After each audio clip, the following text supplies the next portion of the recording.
छत्तीसगढ़िया सबले बढ़िया, पर उसमें भी कांके है।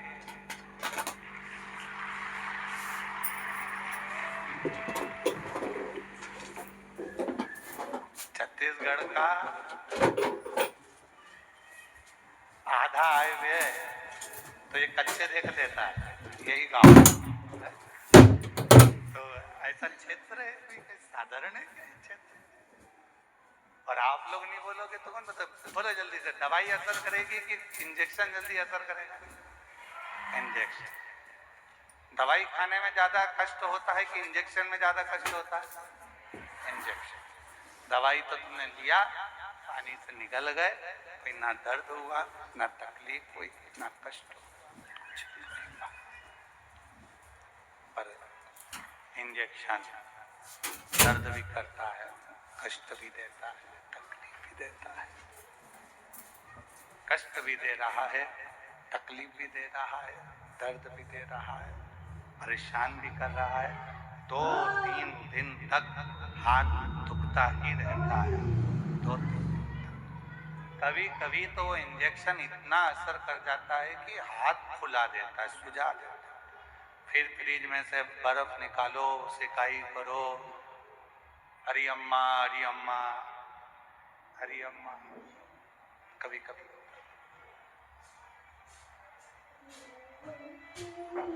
दवाई असर करती है, पर थोड़ा समय लेती है। पानी से निकल गया।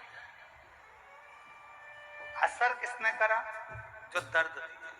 असर किसने करा? जो इंजेक्शन शरीर में लगा, जिसने कष्ट दिया। वो जो कष्ट दे रहा था उसने आपको रोग से मुक्त कर दिया। जल्दी ही उसने अपना असर दिखाना प्रारंभ कर दिया। उसी तरह जिसने जिंदगी में संघर्ष रूपी इंजेक्शन को ले रखा है, वो एक ना एक दिन अच्छा बनकर रहता है। वो एक ना एक दिन उन्नति की सीढ़ी पर चढ़कर ही रहता है, वो अच्छा बनकर। अब कोई कोई सोचे कि हमको तो कहीं का महाराज ऐसा मिल जाए, कोई महाराज जी ऐसे मिल जाए जो जमीन में गड़ा हुआ हमको धन निकाल कर दे दें और करना कुछ नहीं पड़े। तो ऐसा कहीं का महाराज हो तो हमको भी बता देना, हम भी चलेंगे तुम्हारे साथ। बिना संघर्ष के कुछ भी प्राप्त नहीं हो सकता।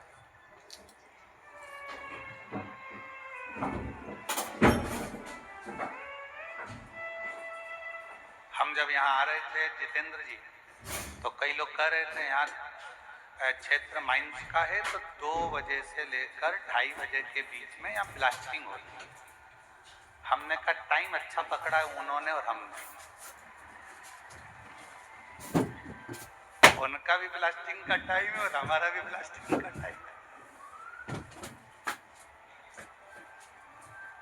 टाइम अच्छा पकड़ा। बस दोनों में एक ही अंतर है, जब वहां ब्लास्टिंग होती है तो दूर हट जाओ, और यहाँ ब्लास्टिंग होती है तो जरा करीब में आ जाओ। दोनों में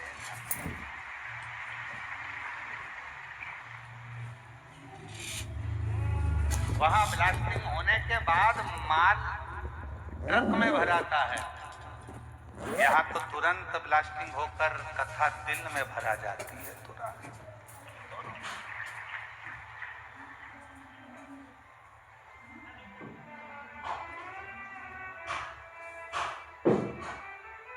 अब आज से तुम भी कह सकते हो हम भी माइंस के मालिक हैं।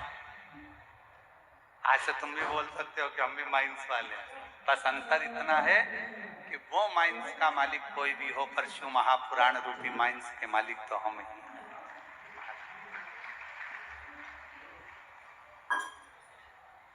और शंभो शरणे, बोलो बोलो सब बोलो, मांगू घड़ी रे दुख दया न दर्शन, ओ शंभो शरणे मांगू घड़ी रे दुख काढ़ो। दर्शन। शिव पुराण कह रही है भगवान शंकर का ये पवित्र जो 24,000 श्लोक का है, करोड़ों करोड़ों शब्द इस शिव महापुराण के अंतर्गत है। शिव महापुराण की कथा वर्णन कर रही है कि समय अपनी गति से और आपको अपनी गति से चलना। एक देवराज नामक का ब्राह्मण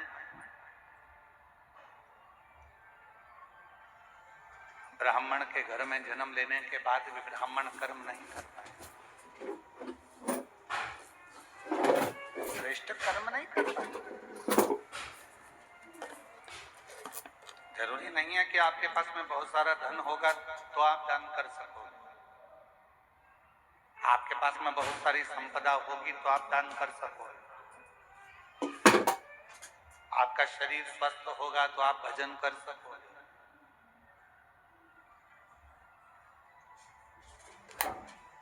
कांकेर क्षेत्र में भी ना जाने कितने करोड़पति कितने अरबपति पड़े होंगे, कितनों के पास में धन होगा। इस क्षेत्र में भी ना जाने कितने कितने धनपति होंगे, कितने कितने अरबपति होंगे, कितनों के पास धन होगा। क्या सबके भाग्य में, सबके ललाट में ये शिव महापुराण की कथा लिखी है। जितेंद्र जी, हम आपको बहुत बहुत साधुवाद देते हैं कि भगवान ने आपके भाग्य में आपकी धर्म पत्नी को भी, हम धर्म पत्नी को भी आपको धन्यवाद देते हैं, श्रीमती राजकुमारी जी को भी, कि कहीं आपके मायके का पुण्य होगा और जितेंद्र जी आपके माता पिता और उनके माता पिता का कोई पुण्य होगा जो इकहत्तर पीढ़ी को तारने के लिए ये शिव महापुराण की कथा आपके भाग्य में, आपके ललाट में कोई पुण्य पिछले जन्म हमारा पूर्व का कोई पुण्य होता है तो हम भजन में जाते हैं, पूर्व का हमारा कोई पुण्य होता है तो हम शिव मंदिर तक जाते हैं, कोई पूर्व का हमारा पुण्य होता है तो हम भगवान की भक्ति करते हैं, कोई पूर्व का हमारा पुण्य होता है तो हम भगवान का मंत्र जाप करते हैं, कोई पूर्व का हमारा पुण्य होता है तो हम भगवान का कोई कथा, कोई सत्संग, कोई भजन करा पाते हैं। और हमारे पूर्व का कोई पाप प्रबल होता है तो हमारे घर में जो धन आता है वो गलत मार्ग पर जाता है, गलत जगह पर जाता है, कहीं वेश्यावृत्ति में जाएगा, कहीं जुए में जाएगा, कहीं मांसाहार में जाएगा, कहीं गलत जगह पर वो धन जाना प्रारंभ हो जाएगा। जिस दिन अपने घर में आया हुआ धन शिव महापुराण की कथा में लग जाए, जिस दिन अपने घर में आया हुआ धन कहीं किसी के भूखे के भोजन में लग जाए, जिस दिन हमारे घर में आया धन किसी बच्चे की शिक्षा में लग जाए, जिस दिन हमारे घर में आया धन किसी की चिकित्सा में लग जाए और किसी को भूखे को भोजन हो जाए, प्यासे को पानी हो जाए, या कहीं मंदिर का निर्माण हो जाए, या कहीं हम शिव महापुराण की कथा करा सकें, तो समझ लेना कि तुम्हारे घर में आया हुआ धन शुद्ध धन है जो परमात्मा ने अपने काम